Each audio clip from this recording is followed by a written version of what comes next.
শুনতে কি চাওয়ে তোমায় স্বাগত। আজ রয়েছে নীল লোহিতের চোখের সামনে থেকে একটি গল্প।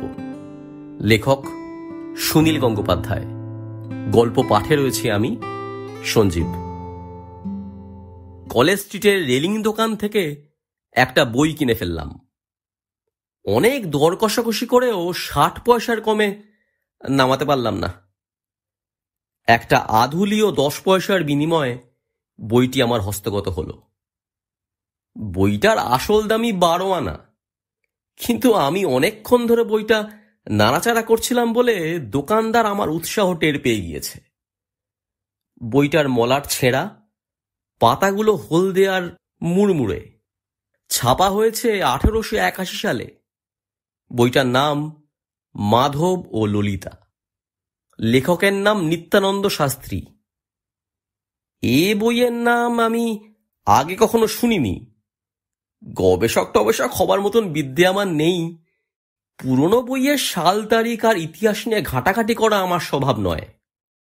তবে মাঝে মাঝে জীবনটা একঘেয়ে লাগলে দুই একটা বেশ পুরনো ধরনের বই পড়ে খানিকটা মুখ বদলাতে ভালো লাগে। সে বইয়ের সাহিত্য মূল্যের জন্য নয়, পুরনো কালের আবহাওয়া, মানুষের স্বভাব চরিত্রের কথা বেশ আকর্ষণ করে।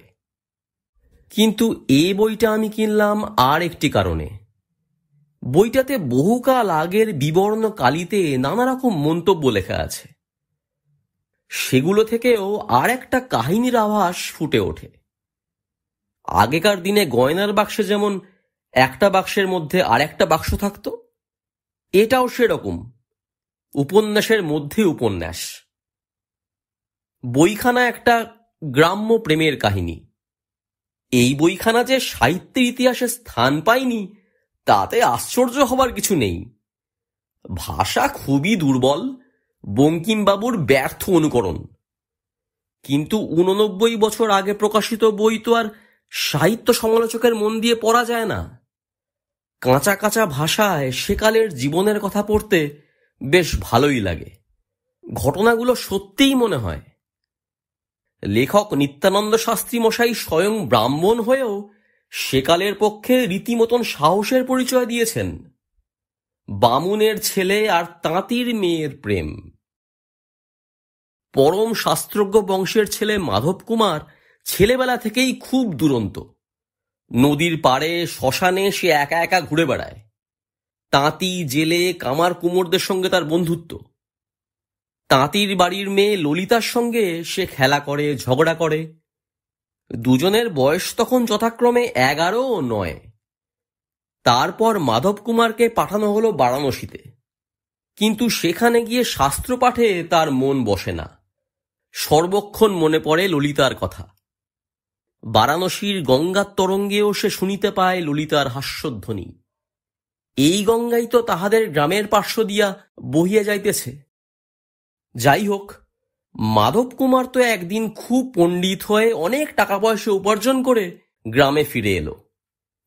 কিন্তু ততদিনে ললিতার বিয়ে হয়ে গেছে এবং বিধবা হয়েছে।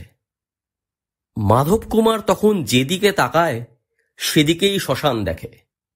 কোনো শাস্ত্রই তাকে সান্ত্বনা দিতে পারে না।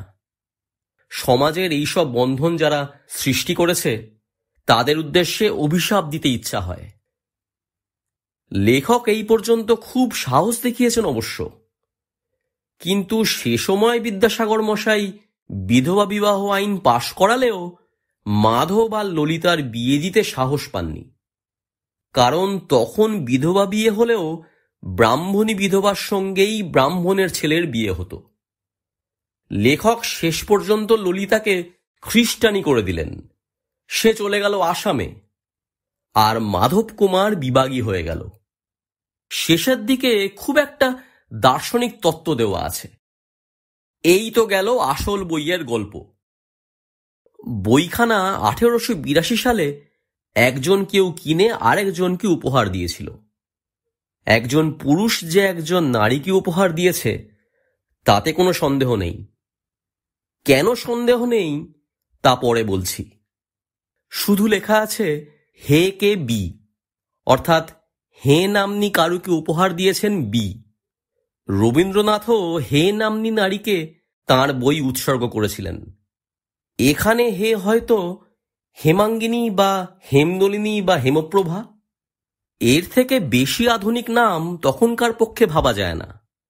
আর বি নিশ্চয়ই বিনোদ বিহারী বা বিশ্বনাথ বা বিশ্বেশ্বর। বিকাশকান্তি বা বিভাস কুমার যদি হয় তো খুবই আধুনিক বলতে হবে।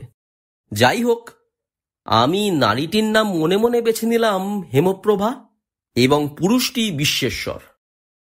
উপহারের তলায় পুরুষ হস্তাক্ষরে লেখা, এই বইটি শুধু তুমিই পড়িবে, ইহা শুধু তোমার একার। এ কথা লেখার মানে কি? বই কি কখনো একার জন্য হয়? তাছাড়া মাধব ও ললিতা এমন কিছু একটা আহামরি বই নয়, কবিতার বইও নয় যে সেটাকে যত্ন করে লুকিয়ে রাখতে হবে। আমি গোয়েন্দাগিরি শুরু করলাম। প্রথমেই লক্ষ্য করলাম টাইটেল পেজের এক কোণে লেখা আছে পৃষ্ঠা 97। বইটি মোট 150 পাতা। তাহলে 97 পৃষ্ঠাটির বিশেষত্ব কি? খুললাম। 97 পৃষ্ঠায় 5-6টি লাইনের তলায় লাল কালির দাগ দেওয়া, মার্জিনে সংক্ষিপ্ত মন্তব্য, লেখকরা জাদুকর। লাইনগুলি এই: কোনো বাক্য বিনিময় হইল না। মাধব ললিতার দিকে কয়েক পলক নির্নিমেষ চাহিয়া রহিল। ললিতা তখন অলিন্দে একটি রক্তবর্ণ ভিজা শাড়ি মেলিতেছিল। মাধবের দিকে চাহিয়াই চক্ষু নামাইয়া লইল, আবার চাহিল। সেই 2-1 পলকেই বহু কথা নিঃশব্দে উড়িয়া গেল বাতাসে। সেই কথা শুধু হৃদয় থেকে হৃদয়ে পৌঁছায়। আশ্বিন মাসের সেই সকালটি অনন্ত মুহূর্ত হইয়া দাগিয়া রহিল মাধবের বুকে। ও হরি, এটা আসলে একটা অভিনব প্রেমপত্র। আমাদের এই বিশ্বেশ্বর বাবু 1882 সালে হেমপ্রভাকে চিঠি লেখার বদলে বইয়ের কয়েকটা লাইনে দাগ দিয়ে পাঠিয়েছিলেন। নিশ্চয়ই কোনো আশ্বিনের সকালে তিনি হেমপ্রভাকে ডেকেছিলেন লাল শাড়ি শুকোতে দিতে। চোখাচোখিও হয়েছিল, এবং দৈবাত এই বইতে সেরকম বর্ণনা পেয়ে চিঠির বদলে বইটাই দিয়েছিলেন। নিশ্চয়ই দুজনের জাতের মিল ছিল না। তবে অতকাল আগে হেমপ্রভা বই পড়তে জানতেন, এটা বেশ আশ্চর্যের ব্যাপার। ব্রাহ্ম মেয়ে ছিলেন বোধহয়। আরও আছে, হেমপ্রভা শুধু পড়তেই জানতেন না, লিখতেও পারতেন। মুক্তোর মতন ঝকঝকে হাতের লেখা। বইয়ের একেবারে শেষে সাদা পাতায় স্পষ্ট মেয়েলি হাতের লেখা রয়েছে কয়েক লাইন। নিশ্চয়ই হেমপ্রভার লেখা। সম্ভবত বইটি তিনি বিশ্বেশ্বরকে ফেরত দিয়েছিলেন। চিঠি চালাচালির বদলে বইয়ের আদান প্রদান অনেক সুবিধাজনক, অন্তত সেকালে ছিল। হেমপ্রভা লিখেছেন, না, পুরুষ লেখকরা নারীর অন্তরের সমস্ত দুঃখ বেদনার কথা সম্যক বুঝিতে পারে না। মাধব যেদিন উন্মাদের মতন ললিতার পিতার গৃহে ছুটিয়া আসিয়াছিল, সেদিন ললিতা তাহার দরজা খোলে নাই, ঘরের বাহির হয় নাই। মাধব তাহাকে বিশ্বাসঘাতিনী ভাবিয়া ফিরিয়া গেল। ছাই বুঝিয়াছে লেখক। তাহার কলমের মুখে চুন কালি। জানে না যে প্রাণের বিনিময়েও নারী তাহার দ্বৈতের সম্মান নষ্ট হইতে দেয় না।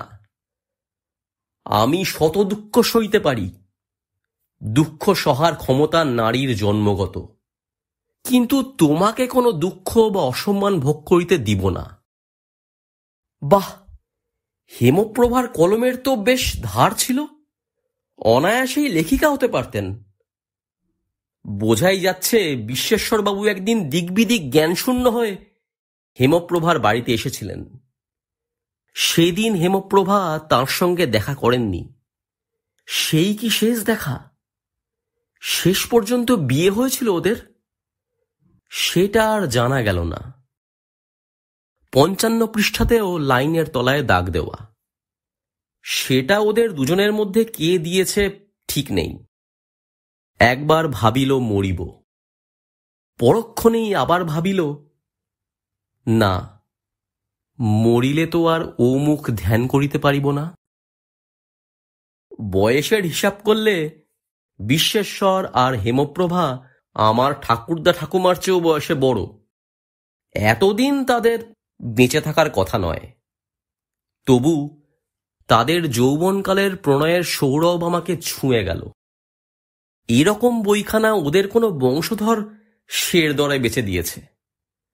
কি খেয়াল হলো, বইটার শেষে আমি লিখলাম, হে মাধব ও ললিতা, হে বিশ্বেশ্বর ও হেমপ্রভা, স্বর্গে কি তোমাদের দেখা হয়েছে? অমর লোকে কি মিলন হয়েছে? মিটেছে অতৃপ্ত বাসনা? ভালোবাসার মধ্যে ভুল বোঝাবুঝিটাই বড় সাংঘাতিক।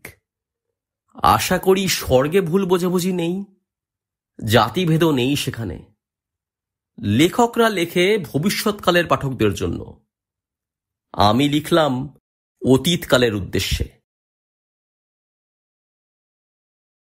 গল্প কেমন লাগলো জানাতে ভুলো না। ভালো লেগে থাকলে লাইক করো, প্রিয় মানুষের সঙ্গে শেয়ার করো। চ্যানেলটা সাবস্ক্রাইব না করা থাকলে সাবস্ক্রাইব করে দিও। জলদি ফিরে আসবো আবার নতুন গল্প নিয়ে। ভালো থেকো।